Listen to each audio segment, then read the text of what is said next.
Welcome and thank you everybody for joining us this evening.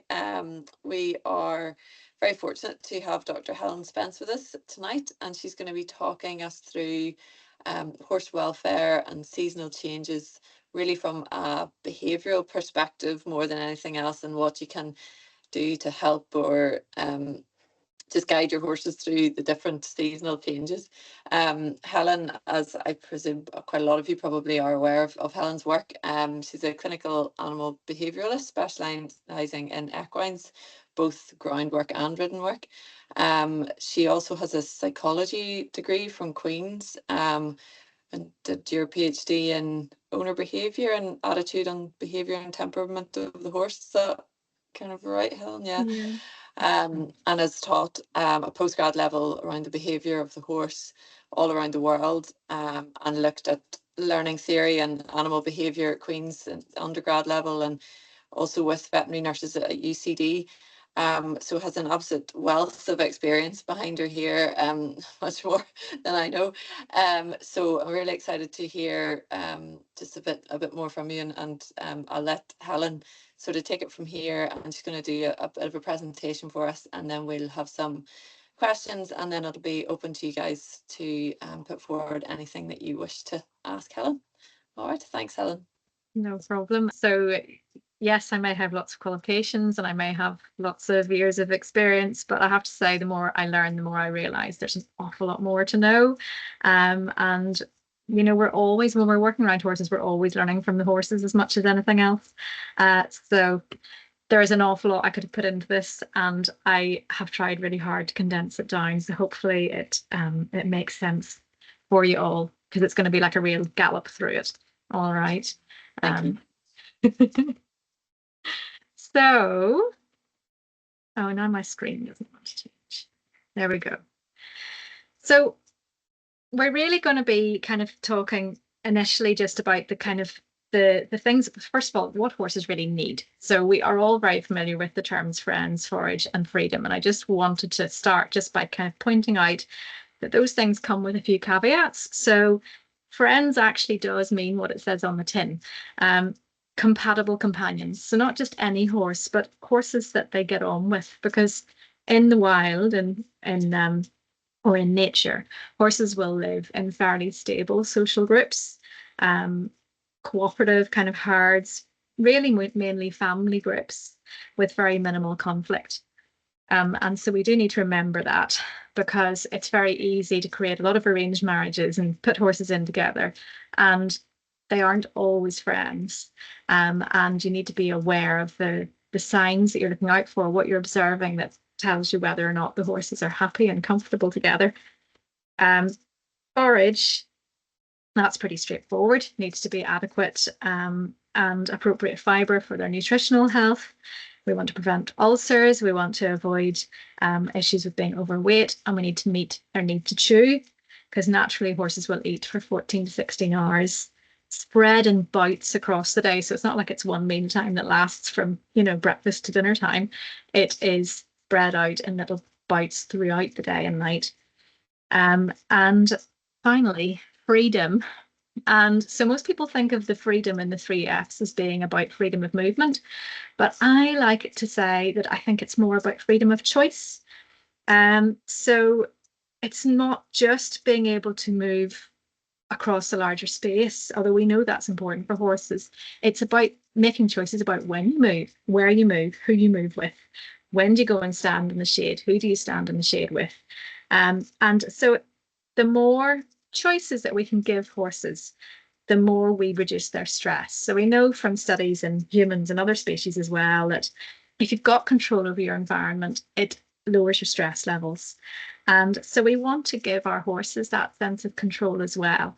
And if they are stabled and their food is only delivered at particular times of day, and the activities that they take part in are, you know, say, for example, being tied up to be groomed or led out and kept online or ridden, and not always restrained, then that really takes away a huge amount of choice from the horse's life, and that can create stress just purely through the lack of choice. So anywhere that we can introduce choice is really useful by allowing them that autonomy that will reduce their stress levels. So we want to keep those three things in mind: your friends, forage, and freedom. But we just want to, I understand that a lot of times in our domestic environments, we have to compromise on some of those things, but we want to be aware that compromising can create behavior change and can create stress. So we really need to think about the quality of the environment that horses are in. So they do tend to be happier when they have access to adequate space and adequate resources.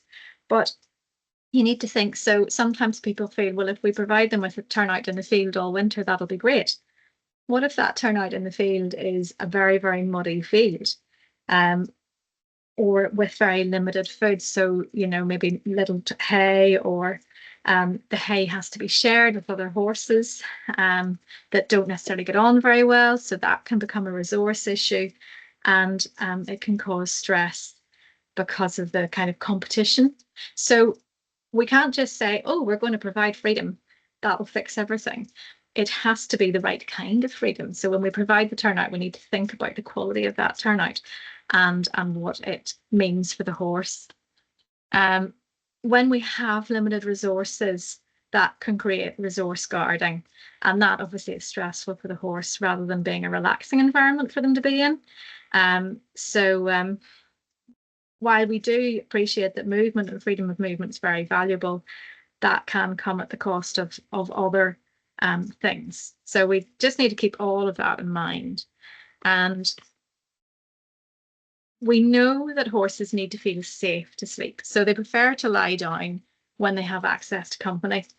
And I was listening to a podcast recently, the Changing Rain podcast. There was an interview with Rachel and Anne, and Rachel was saying when she was studying the race horses, there was a particular yard that she went to, and the horses were all in individual stables, but they had like an opening between each stable that was floor to ceiling height, so they could see through to the next stable, whether they were standing up, whether their head was down grazing or eating the hay, or whether they were lying down.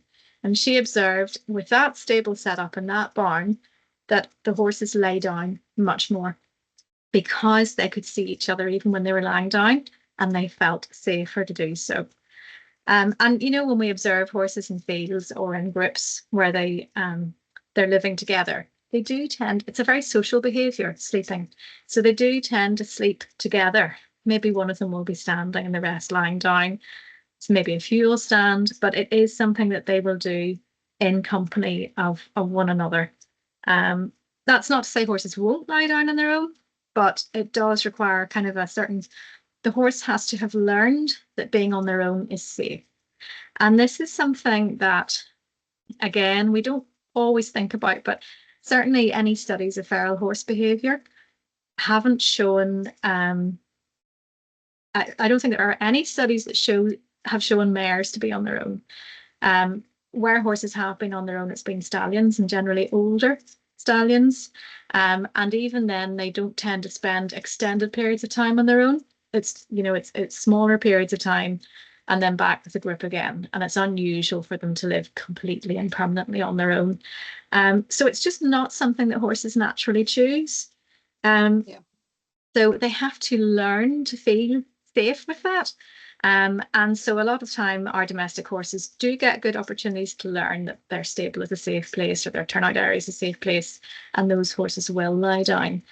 But if they aren't lying down, we need to consider, does this horse feel safe in this space?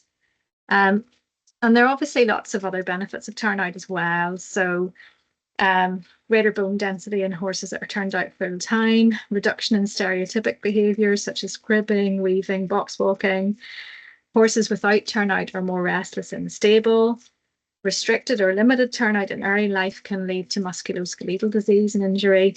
If we maximise turnout space, so bigger turnout spaces, that can benefit stress levels as well and reduce the potential injury risk. And providing stabled horses with regular exercise is likely to have positive effects on horse welfare, training ability, and handler safety. So what I'm saying, and this is seasonal because, you know, obviously year-round turnout is the ideal, but we live in Northern Ireland or Ireland. And, you know, anywhere in the island of Ireland, we don't generally have Yes. great dry weather, do we, Molly? And so this is probably one of the biggest issues that we see with the kind of seasonal changes will be the restriction in turnout. And that's why I'm kind of talking about it sort of more here. And when we stable, we are obviously restricting that movement. We're also restricting quite often their opportunities to interact with other horses, which can be very calming and soothing. And so if they're not getting that opportunity for social interaction, for physical contact with other horses, for grooming, for lying down together, for playing, those are all stress reduction things. And if we're not getting those, then we're not really getting that reduction in stress in the way that we would if they were turned out in groups. So we just need to be aware of that, because that will have an impact on their behavior, it will have an impact on their coping, it'll have an impact on their health as well. And if horses don't have that opportunity to move, that can create stress, as we've said. And what we tend to find is that when we've had limited turnout for a period of time, then that leads to what we call a rebound effect, which is that the horse will have an increased need for movement following that period of restricted activity. And so that might be a whole winter of not being turned out, or it could be just a short period because, for example, there's been ice or snow or very stormy weather, and we've kept the horses in and we haven't been able to exercise them perhaps as much as they normally would be exercised, and they haven't had turnout. And so even after those shorter periods, we will get this rebound effect. And it doesn't, so maybe you think, oh, well, the first day we let them out, they'll just gallop about and then they'll be fine. But that can actually last for a number of weeks after that period of time being closed in. So obviously we want to try our best to avoid that happening in the first place. So, you know, getting ready for next winter, we think about our setup and we look, are there any ways that we can create turnout spaces that the horses don't have to be closed in? And or at the very least, areas that they have access to that don't involve, for example, walking across slippy concrete, that they can move without, you know, even if the weather's bad, that they still have a way of getting moving. And just that little bit of planning ahead can help to reduce these problems then down the line. So it's, you know, thinking about group housing, spaces, providing them with choices, it all links in together. So going back to the lying down again, because this relates to weather, if the horse is not being lying down, they can experience sleep deprivation. And that again can cause stress. So for example, so like my horses here at home, we have stables that are always open. They have a couple of different turnout areas that they have access to from those stables, and they have access to the sand school as well. And they have hay in a couple of the stables, they have hay outside, there's water outside. And I used to bed one of the stables, so if they wanted to, they could lie down there. But to be honest, I found, because they like to lie down together, that they all tend to lie out in the sand school, and that's their chosen place. So I actually stopped bedding the stable because it wasn't necessary. But what we tend to find, for example, during the storm Eowyn that we had, they will not be relaxed enough to choose necessarily to lie down in those kind of conditions. Now, my horses didn't choose. They could have been in the stables if they wanted. The stables were very sheltered, actually. I couldn't get over when I went out how sheltered they were, just whatever way the wind was coming. But they all went to the far end of the arena because there was a sheltered spot up there, and that was where they wanted to be, in the open, but in the shelter, not under the roof, not, you know, which I thought was interesting, that was where they felt safest. But what they didn't do was they didn't lie down. Because let's face it, who wants to lie down when the weather's like that? So, you know, even adverse weather conditions like that will have an impact. Even if you've provided the optimal environment where they would normally lie down, if the weather conditions aren't right, they don't feel safe enough or comfortable enough, they're not going to do it. And horses need to lie what we call laterally recumbent, so completely on their sides, to get their REM sleep, so rapid eye movement sleep. And that is really important for stress reduction. And they also need to be able to lie what we call sternally recumbent, which is on their chests with their legs, underneath them. And they have to lie like that for their deep sleep. So whenever people talk about horses sleeping lying standing up, that's just a light sleep. That's not deep sleep, and it's not REM sleep. Deep sleep's really important for both physical and mental health, and the REM sleep is really important for mental health. So if we're not getting those, we start to have this has an impact on the overall health, so both physically and mentally. And the odd bit of sleep deprivation is okay. We all experience that and we get over it. But if it becomes consistent, then that starts to be a problem. And so again, the time of year can have an impact on that, the weather, how you're managing them. So everybody generally says, oh, gosh, in the summer, my horse is great. He's so nice to be around. He's easy to hack out. He's really comfortable. But in the winter, he's a real stress head. And that's generally why, because the way he's managed or the weather conditions or where he is all have an impact on how he's coping. So it's up to us to observe them and to be able to say, look at what they're telling us about how they're feeling and try and identify what it is that's creating those problems and then make the changes to help them feel better. So we need to have a bit of an idea of what their normal behavior is. So generally what's normal for horses and specifically what's normal for that horse, and observe changes then when we see them. So we've already talked about how things like storms and stuff can impact on behavior with them not lying down, but actually just simple things like a windy day for horses. It's very important for them, if they hear something that's worrying, they focus their attention on it, and if they can easily pinpoint where the sound's coming from and what the sound is, they can quickly work out what it is and decide maybe that's not a threat. On a windy day, it's much harder to do that. So they tend to be a little bit more reactive, a little bit more vigilant, because it's harder for them to keep an ear out, if you like, for the threats and to help themselves feel safe. What else do I want to say about that?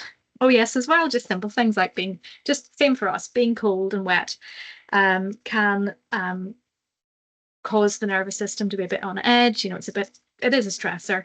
And that again makes you more reactive. So you're more likely to react to other things that aren't normally a big problem for you. And again, these issues tend to be, they go with the seasonal changes. So it's just being aware of how these things might be impacting on the horse. So we're observing for behavior changes, signs that our horses are struggling or not coping, changes in their time budget. So are they spending less time lying down, more time lying down, less moving, more moving, eating time, has that changed? And also something that I think is really interesting is paying attention to where they dung and what their dung is like, because that can tell you how they're spending their time, where they're spending their time. And if they're stabled and it's all messed through the stable, then you know that that's a horse that's moving a lot in their stable. And even actually the consistency and the smell of the droppings will tell you how they're feeling. So anyone who's ever had a horse that's a bit stressed about traveling, and you put them in the trailer and they do a stressy poo, it has a very distinctive smell. It's very different from the poo that they do when they're relaxed. And so that tells you again about, so once you start to recognize these things, then if you spot that smell in the stable, you kind of go, oh, that's different. What has happened to create that? So yeah, these are all the things that go through the mind of a behaviorist. So these are kind of indicators of how your horse is feeling. Changes in expression and body language as well. And obviously that is a whole massive topic in itself. And I do have an online course on it, which I can give you like a discount code for at the end if you want, if anyone's interested. But the other thing that I know we've put on the list was laminitis. So from a behavioral perspective, obviously I'm not a vet and I'm not a nutritionist, but some of the things that we can look out for. So obviously now we're coming out of the winter, we're coming out of the bad weather, and we're starting hopefully to move into spring, fingers crossed. And yeah. the grass is going to be changing. And, here we've got two well-rounded bottoms in front of us on the screen. And horses quite often come out of the winter in our situation more well-rounded than they would if they were living in a kind of feral situation. And so they will be more vulnerable to laminitis because of that. Things that we can spot, early signs of changes, will be behavioural. So you might get an increase in grumpiness or reactivity. And that can be a kind of a sign that there is something changing, and it can be an indicator in some horses that laminitis is on its way. Obviously, we need to pay attention to the grass that we're giving them and what they have access to. I think making sure that obviously you pay attention to fat scores and discuss with your vet what your horse is looking like at this time of year and how vulnerable they are as well, so that you can give them the best support that you can. But I think the other side of it then, so obviously we want to try and avoid laminitis, but if we end up with a situation where we have a horse that has laminitis, then we're immediately back onto the behavior side of things, because how are we advised to manage laminitic horses? We're told to restrict calorie intake. Sometimes we have to restrict movement. And they quite often what happens is you end up with a horse that can't go out in the field with the other horses. So we're immediately losing that really important support as a group. They're not getting the same freedom of movement. Maybe you don't have a turnout area that's not got grass, and they end up having to be stabled. And so you're immediately starting to run into all those things that we discussed earlier, being restricted and having problems. So things you can look at, ways of extending the eating time, because that need to chew doesn't change just because the horse has got laminitis. They still feel they need to chew. And, can you soak your hay? Can you partially substitute some of the forage with straw? Anything that helps, use slow feeders, things that help to extend eating time and chewing time while still keeping that calorific intake lower, as the vet is needing you to do. You can, there's lots of like slow feeders and things that you can use as well, but you need to be careful because these things can create frustration as well and stress, because they can sometimes be too difficult for the horse. So it's keeping in mind all of those things as well. And I think, let's see, I might be ready to change slides. Yeah, I think so. So I couldn't remember which the next slide was. Yeah, no, you're fine. So it's really important through that quick kind of gallop through those things to pay attention to what the horse is telling us about how they're feeling about their situation. And if you see change in behavior, alert to it, pay attention to it, try and work out where it's come from. And if you're not sure, ask for help, ask for advice. Do your best to be proactive. So thinking ahead before the seasons change, how are you going to manage things? What kind of setup have you got? If you don't have the best setup, is there anything you can change so that you can create all-weather turnout areas that are grass-free and that you can manage calories on, but also are good for the winter? Are they large enough for the horses to mix comfortably? Have you enough feeding stations? Have you enough water stations? All the things and areas that they can lie and be comfortable sleeping.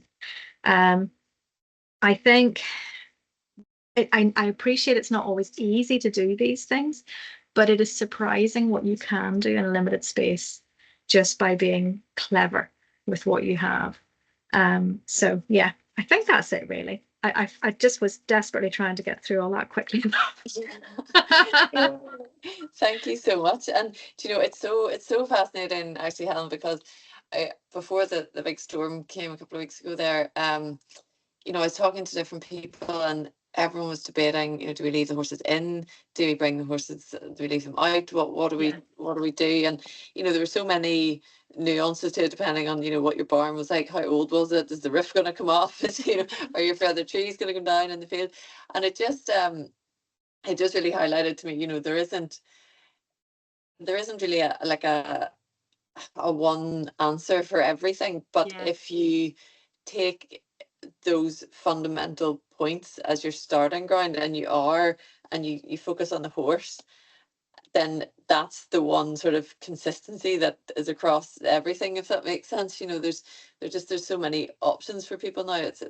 different. But if you put the sort of try and keep the horse at the center of it, that seems to be one of the best ways forward, really.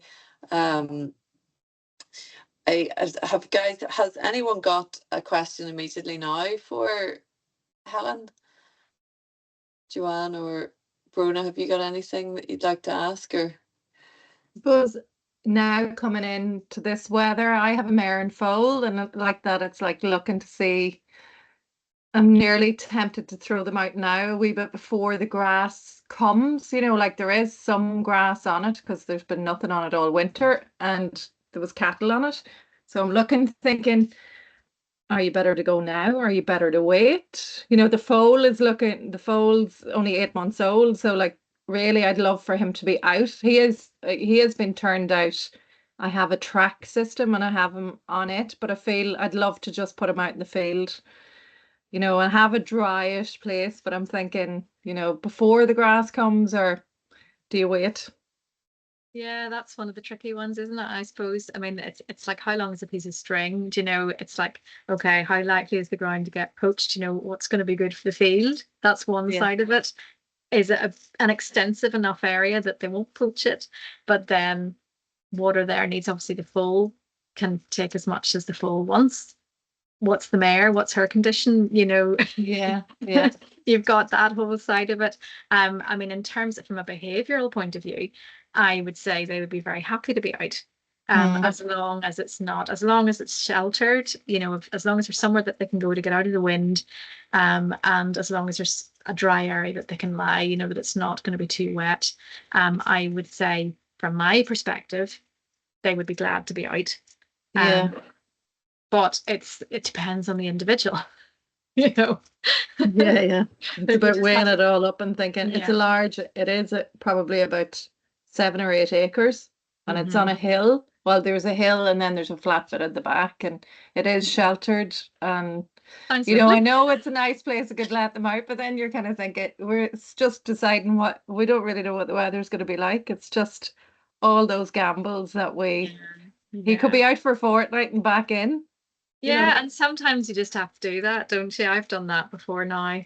Yeah. It's just like it's just living in this country, I think.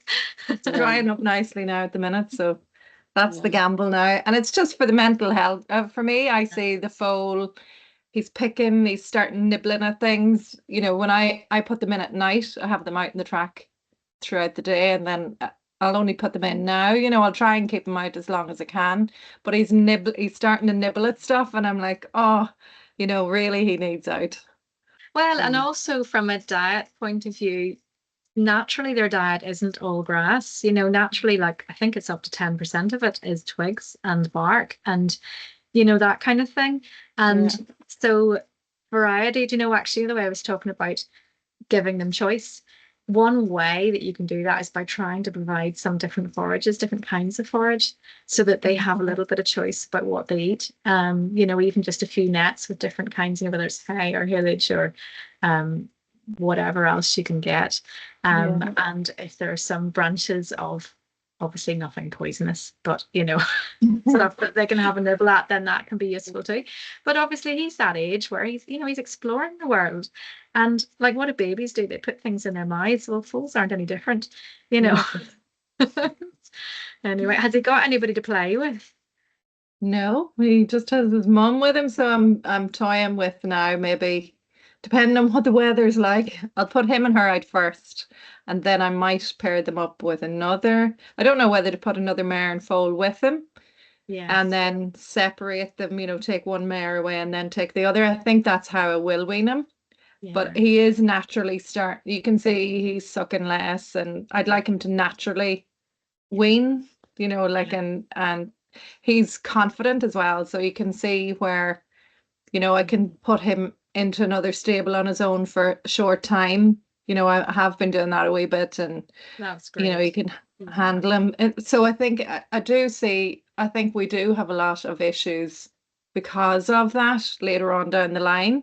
You know, it's something that people didn't really consider maybe, or Oh you yeah, know, funny. I did a talk for the Pony Club last night, and one of the things I was talking about was weaning, just because it came up. You know, a question somebody asked about horses separation issues, and I was saying, you know, if I only could, if there's only one thing I could change in the horse world, obviously there are a million things I'd like to change, yeah, but if there was only one thing, it would be the weaning of foals. I think we yeah, need to, you know, naturally they don't wean till 10, 11 months. You know, it'll generally be like a month before the next foal comes along. yeah. Mares know how to wean foals. They've been doing it I'm forever. watching her.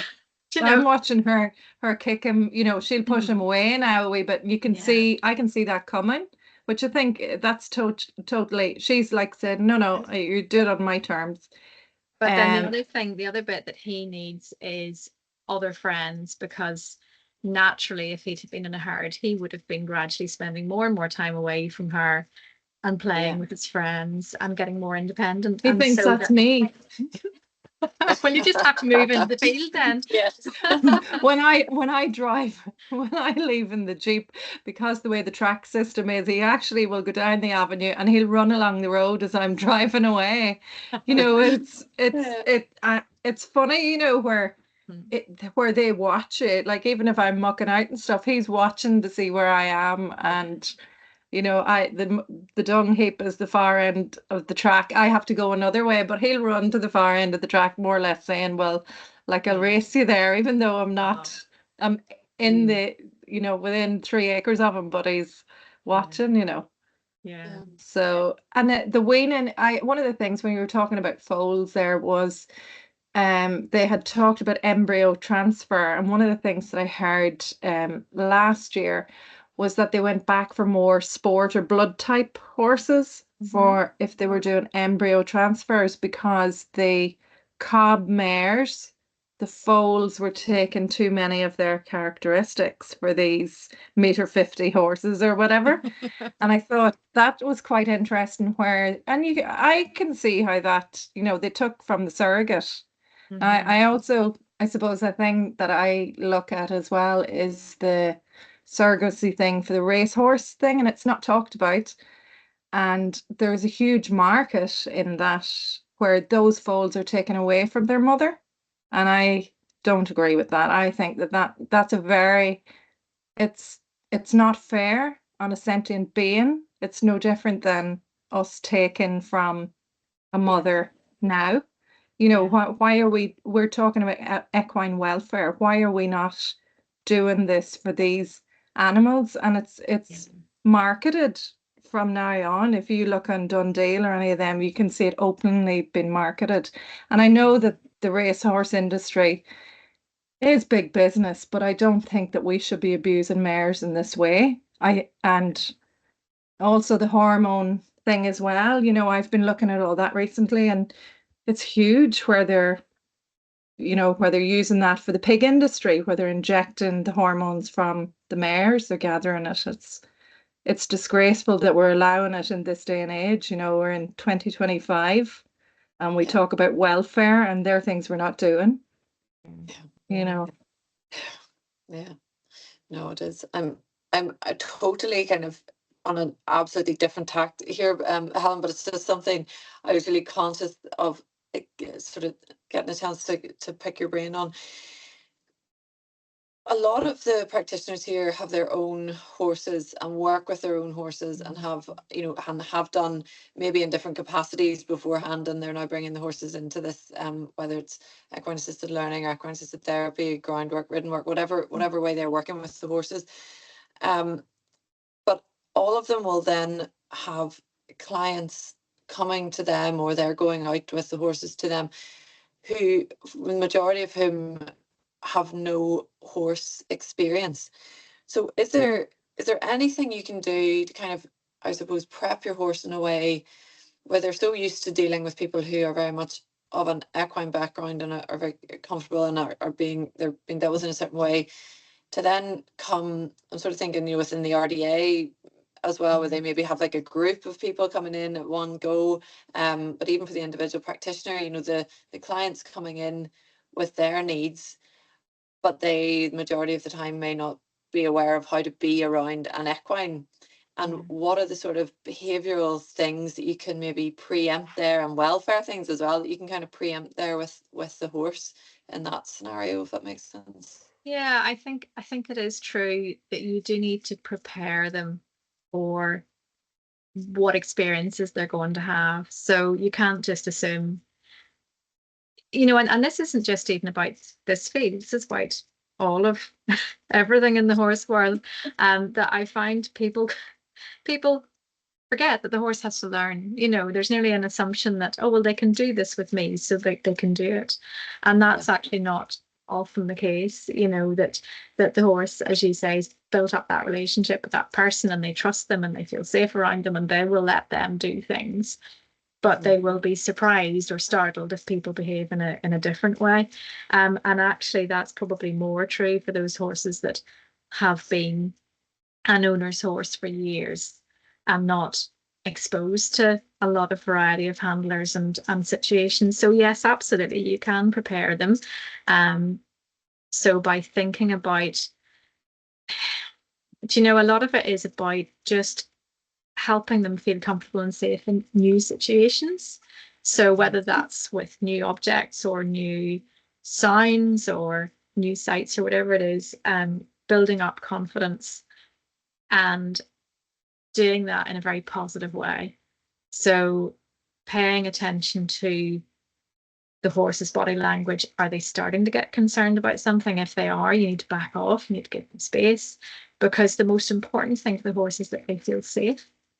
And they need to learn that this new thing is also safe.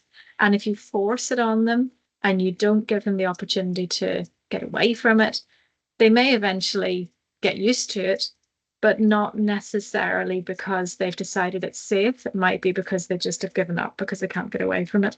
So we do have to be careful about how we introduce these new experiences to them. And I think that would be, you know, that's a whole day in itself, talking about how you do that. But it is, yeah, absolutely, it's really important. But then also you do have a responsibility to manage the situation for the horse as well. I think we can't expect, do you know, there's this nearly like mythologizing of the horse, you know, this amazing wonderful being that will heal us all. And you know, don't get me wrong, I do think that horses are pretty special, but we have to respect their needs, their rights as an individual as well, and give them a degree of protection. And so it's that management of the needs of the client and the needs of the horse so that they're comfortable, and maybe not doing the session that you'd originally planned to do, because and that is still of benefit for your client, because you know there's always it's the psychoeducation kind of side of it. If you can explain to them, well, actually, we can't do this with Bessie today because Bessie's telling us that she's not comfortable. And then we say, I knew she wasn't comfortable because her body language was this and this and this. And she was telling me that she wanted me to keep away from her. Then that's something that you can discuss with that client that is of value to them, you know. So it doesn't, the two things aren't incompatible. You know, I think you can manage the horse's needs and still have a good outcome for the client as well. Yeah, definitely. And I have seen almost the reverse of that with I was in a yard and someone was doing an equine assisted learning session, and it was with a teenage girl, and it was a really windy day, and I could see the pony, and I was just thinking, no guys, no, let's maybe not do this leading through the yard today. And the girl just walked straight up to the pony, had no, you know, no qualms, but no, she didn't even think that that was a thing. And the pony walked beautifully beside her, straight up the yard, you know. And I was thinking, if it had been me, I'd have been so, they would have definitely picked up on it, you know, and been all over the show. But yeah, sorry, was there another question there in the chat? Let me have a look here. Sorry, Ashley normally manages this a lot better than I do, but I give her a break tonight. So sorry, Joan. Yes, after the session, are you asking there about just what sort of behaviours from the horses we should be looking out for after the sessions, or is that? Or even, I suppose, even on, you know, after a session, yeah, whether, you know, to let them out with their other friends, you know, turn out and so on, because, you know, I generally would just do like one session in the morning and one in the afternoon. You know, I only have one horse to do it with. It's, you know, she's quiet, and it's not to flood her. You know, I don't want to flood her that, you know, I book 5 sessions in and say, right, I'm going to do 5 sessions today, every Thursday or something. Where I do know some, you know, when they're limited to one horse, you know, it's about finding the right balance, and every horse, I suppose, is different. And that turnout time, and it's seeing what I'm observing her and seeing what the limits are, you know, just I've had her for a long time and care for her and want to make sure that she's okay. So I suppose it's looking at the things to, you know, to notice her signs of, you know, when she's done. So what does she do when she goes out? Does she go to her friends and make contact with them? Does she start grazing? Or does she just go and stand in a corner with her head down? You know, what kinds of behaviors are you observing, and what does she do when you let her out when she hasn't done a session, and comparing the difference? Those things, and just, you know, this is again where knowing what's normal for your horse. So there's what's normal for horses in general, then there's what's normal for your horse, and then observing, are they different in after different things? You know, do you see particular behaviors that occur more often? Just, you know, keeping an eye on them. I think they're no different from us. They can burn out just as easily as we can, you know, and they do need that time to, but the sessions shouldn't be stressful for them. Yes, you know, sometimes things can be a bit intense, but they shouldn't be stressful. And if they're stressful, that's our responsibility, that we haven't been managing things well enough for the horse, you know. So it's just, I guess, the better you can get at reading all the body language signs and behaviors, so that you can see within a session when the horse is struggling, and those very fine details, the nuances that make the difference, then you can make better choices to manage it. But yeah, I think not overdoing it's definitely important, really. Joan, I think Kate there's just basically telling you to buy some more horses. Seems to be the way forward. Bruna, they'll probably take your question just as the last one here. I don't want to keep everybody too long. But just then, you know, the horse in livery, your turnout can be limited, your options can be limited in the winter, and you know, what sort of impact does that have? I know that is the case for quite a lot of livery yards, and it's maybe not just possible to get all of the horses out all of the time, you know, for many different reasons. But I'll let Helen answer that. But yeah, it's probably just something you just need to keep in mind. They're going to be a very different horse in the winter than they would be in the summer. Yeah, and I think it is about managing those expectations. Now, you know, if my first thing that I would change in the horse world would be the weaning of foals, my second thing would be turn out on livery yards, because I see so many behaviour problems that come about because of restricted turnout. And, you know, I think it's crazy in this day and age that people can charge you money for keeping your horse close in the stable all winter. You know, it's just not, it makes no sense. Anyway, so I would say in the first instance, be very choosy about what livery yard you keep your horse at. Hunt around until you can find something, and be aware that, you know, facilities it's easy to kind of look at facilities and think, gosh, those look fantastic, but they may not be fantastic for the horse. And it might be that a more basic place actually means that you can do a better job because you will have a happier animal, and that will have an impact on your sessions.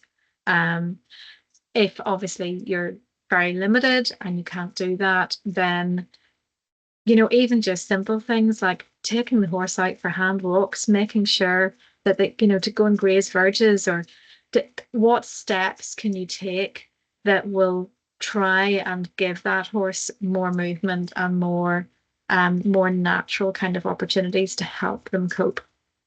And then within your sessions, depending on the nature of your work and what you're doing, just be aware that you could have a more reactive horse that may not cope so well. It's going to depend very much on the individual horse as well, but they're definitely all things to think about. So it is an issue to consider, and it definitely is a good thing that you're asking that question, I think, And something that I've kind of seen like such a switch in mentality around is like, I remember, it used to be like, oh, you would try and get the best stable in the yard or whatever, and then some of the ponies would maybe all be out in a big barn which had access to a field, and you're like, oh, I won't mind in like the fancy stable or whatever, but actually it's the complete reverse. And there are quite a few livery yards now offering that, where they, the horses are in more sort of barn with like all weather turnout, and they are in a more of a herd. Again, you've got to pay attention just to what kind of herd it is and what kind of horses there are and stuff, but it is, those options are becoming much more available on livery yards, which is something to maybe look out for too. Guys, I'm sorry, we're going to have to wind it up just for time here, but as Helen's mentioned, you have an online course, but you've got loads of online courses. Yes, I do. Lots of stuff. So yes, and I've actually just literally today finally completely updated that whole website where my online courses are, and it now has got a different web address. And I hadn't appreciated when I changed it that meant that all the old stuff wouldn't, all the old links wouldn't work. Even though it's the same, it's still on the same site, but I changed one thing. And anyway, so anyone who is looking for it now, the link is on my Spence Horse Sense website. But it's www.psy, so that's psychology, psy -chet.com. Brilliant. Well, we'll when we send out the recording of this to everybody, we'll put the link to your website and I'll set up a discount code. I'll set up a discount code and I'll send it through to you, Molly, and then you can share that with everybody as well. So thank you so much. That's brilliant. Great. No well, I feel like we've literally just scratched the surface. I'm quite excited to go on myself and see. I know, but I think that's why I find it so hard. So I'm sorry if it seemed like I literally did gallop through that, and I just felt like, everything, it was just like we were just dipping a little toe in this, a little toe in that, and then there's just so much more to it, So at least it gets everybody thinking. Totally, and it's great to have those resources there. So thank you so much, Helen. And anybody else that has any questions for us or for Helen, well, you fire them through on our email, or we'll send you Helen's contact details as well with the recording. So that's no problem. Thank you so much. And thank you very, very much indeed for having me. Thank you. Very welcome. Super. Thank you. Have a nice evening, guys. Thank you. Thank you.